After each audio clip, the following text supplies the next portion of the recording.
Nah, tadi saya lihat banyak teks yang bilang minta catatannya, minta catatannya. Saya nyimpulin aja ya. Ada 3 poin yang kita tadi. Yang pertama adalah tentang pentingnya belajar menerima nasihat. Karena nasihat itu kalau dalam bahasa surat Al-Asr, kunci kesuksesan. Orang akan rugi kalau dia nggak mau menerima atau membudayakan nasihat menasihati, itu rugi. Tapi kalau dia punya budaya memberi nasihat dan menerima nasihat, dia akan jadi orang yang beruntung, akan jadi orang yang sukses. Kalau dalam bahasa analogi hadis, kata Nabi, nasihat itu adalah barang berharga seorang mukmin yang hilang. Jadi kalau kita kehilangan, tiba-tiba ditemukan orang, dikasih ke kita, gimana reaksi kita? Maka seperti itulah harusnya reaksi kita ketika menerima nasihat.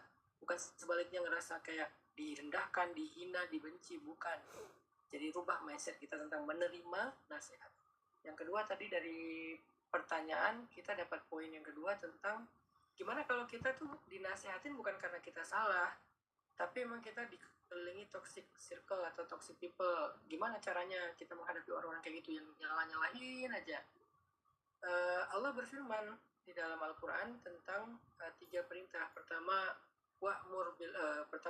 khudhil afwa, jadilah pemaaf. Yang kedua, wa'mur bil urfi, speak up lah. Kalau emang itu menurut kita salah, coba kasih tahu mereka supaya mereka benar. Yang ketiga, kalau konsekuensi dari speak up itu malah kita dijauhin atau disakitin lebih dalam lagi, wa'arid anil jahilin, tinggalkanlah, abaikanlah orang-orang toksik itu. Nah, salah satu cara mengabaikan orang toksik itu adalah membuat personal boundaries, membuat batasan personal. Dan dalam konteks agama, batasan personal atau pagar yang paling baik itu adalah pagar iman. Keyakinan kita kepada Allah. Kalau kita yakin bahwa kita on the track, ya nggak ada yang bisa menghancurkan kita. Kalau kita yakin bahwa kita udah bertawakal kepada Allah, nggak ada yang bisa menjatuhkan kita. Kalau kita yakin bahwa kita nggak melakukan salah, atau kalau salah udah meminta ampun kepada Allah, udah bertaubat, nggak ada juga yang bisa menghancurkan kita. Jadi keyakinan kita kepada Allah itu benar-benar batasan penting untuk personal kita, yang akan mempengaruhi emosional kita, mood kita, mental kita, dan seterusnya. Dan yang ketiga, tadi yang ditanyakan oleh Kak Marta juga, kita perlu belajar untuk memilih dalam hidup kita apa yang mampu kita lakukan, kita nggak mampu lakukan. Dan itulah pesan dari ayat terakhir surat Al-Baqarah. Kok bisa ya ayat itu ditaruh di akhir surat Al-Baqarah? Kan tahu nggak kenapa? Ayat itu ditaruh di akhir surat Al-Baqarah. Karena surat Al-Baqarah itu isinya taklif. Apa itu taklif, Ustaz? Taklif itu beban. Perintah, larangan, syariat, itu isi Al-Baqarah itu taklif. Surat paling berat dalam Al-Quran itu Al-Baqarah. Surat paling berat dalam Al-Quran itu adalah Al-Baqarah. Kenapa? Isinya tuh perintah, larangan, syariat. Apa yang harus kita lakukan, apa yang harus kita tinggalkan, apa yang harus kita ambil, apa yang harus kita abaikan, itu Al-Baqarah banget. Sehingga karena Allah tahu isi Al-Baqarah itu taklif, ada tentang sholat, ada tentang sedekah, ada tentang puasa, ada tentang riba. Banyak kan isi Al-Baqarah itu saking panjangnya. Termasuk yang halaman terakhir itu tentang utang piutang, kayak gitu-gitu kan. Maka ditutuplah surat Al-Baqarah yang sangat panjang itu dengan satu statement, la yukallifullahu nafsan illa wus'aha. Jadi Allah tuh pengertian banget sama kita. Ditutup dengan statement, Allah nggak akan membebankan kalian apa yang nggak mampu lakukan. Coba kurang pengertian apa Allah suruh kita?